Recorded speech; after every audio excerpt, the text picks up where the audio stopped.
You see him on the small screen and big screen, acting alongside Oscar winners and becoming a star in his own right. Ameer Baraka is thrilled. I love it. I could be on set.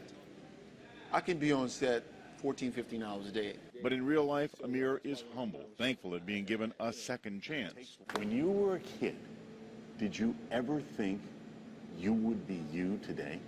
No, I never imagined it. Did you think you'd be alive at this age? No, I thought, really and truly, I thought I would probably be in prison. Ameer grew up in the old Calliope Project, and dyslexia made learning to read almost impossible. Oh, I was ostracized, I would say, in many ways. For instance, I was called, names. I was dumb, slow. And I didn't know that we were poor. Up until I got around 13, 14 years old, I got exposed to the drug dealers who actually had all the nice cars. Ameer decided he would become a drug dealer if it meant money, and began committing crimes at age 13. My crimes go from stealing to drugs to marijuana to manslaughter. Yes, he said manslaughter at age 14, and it is still tough for him to talk about.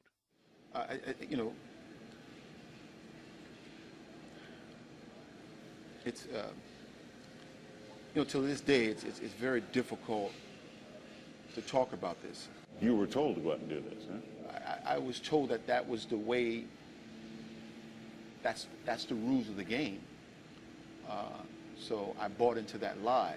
Ameer went to jail, and it was in Orleans Parish Prison that he got his second chance from another prisoner. There was a guy, a white gentleman, who was an art thief, and he was locked up right in the next cell right across from me. So every day I would see him, and spoke really well. He was the only white gentleman on that tier, and he got everything that he wanted. And I said to myself, you know what? I want to speak like this guy. I want to get everything that I want in life. Ameer changed the way he spoke and learned to read. Now, just before beginning his jail term, he took an acting class and appeared in a play. How scared were you opening night? I was really nervous. I was nervous. How well did you do? I did really well. I did really well, and I did so well where they wanted to take me on the road. So when he got out of jail, Ameer appeared in music videos and commercials, eventually began getting bigger parts. First time you got asked to sign an autograph, what'd you do? Oh, man, it's like, I was like, me? You want me to sign your autograph? It was on the movie The New Guy. That was my first big movie. I did it with Sony. I worked with Eddie Griffin and DJ Quan. The first time I saw myself on screen, it was like I couldn't believe it, man. I couldn't believe it. It's like, wow, I made it to the big screen. But I was very judgmental of myself as well. I said, well, I could have did this, but I should have did that. Now the parts are even bigger. Hollywood South lets him work in his hometown, and he acts with Academy Award winners, always working to become a better actor. It's a tough business, man. It's really tough. It's hard work. It's hard work. It's when you're there and you're on set for 12, 13, 14, 15 hours, sometimes longer than that, you're drained. But off-camera, Ameer works with inner-city youth, like the two he sent to Philadelphia this summer to learn about construction. Ameer uses his story to keep them away from trouble and show them there's a better path.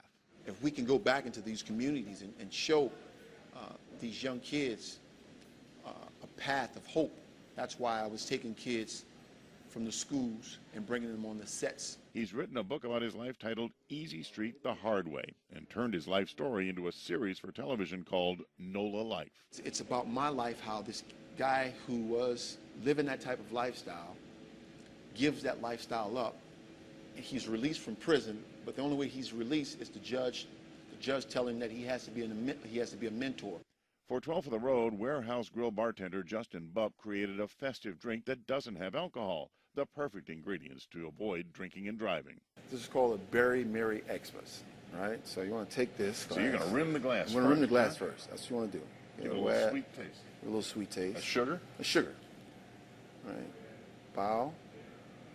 Then you want to take a ½ ounce of pineapple juice. Then you're going to take a ½ ounce of grape juice here. You're watching me, right? Look at you doing. Are you watching me, man? Then you want to take a ½ ounce of orange juice. Not too much. Then, same thing with the cranberry juice. Another ½ ounce? Another ½ ounce. I tell you, this is a great drink. And then, I think you've got a new career. this cherry grandine, right? And that's This is some 3/4, good stuff. just a little bit more than That's half. just 3/4. That's all you want to use. You don't want to use that much. The next ingredient would be 1/2 ounces of Sprite. 1.5. 1.5. Okay, let's go. Take 3. Take 3. How many takes do you do? Tomorrow night, get to know New Orleans' new police chief. Michael Harrison talks about working undercover as a detective and his plans now for the department. A toast. A toast. A toast to New Orleans, which is a great city, to success with my book, Easy Street the Hard Way, NOLA Life, my TV show, and Hollywood South. Happy holidays. Happy holidays. I'm Bill Capo, Eyewitness News.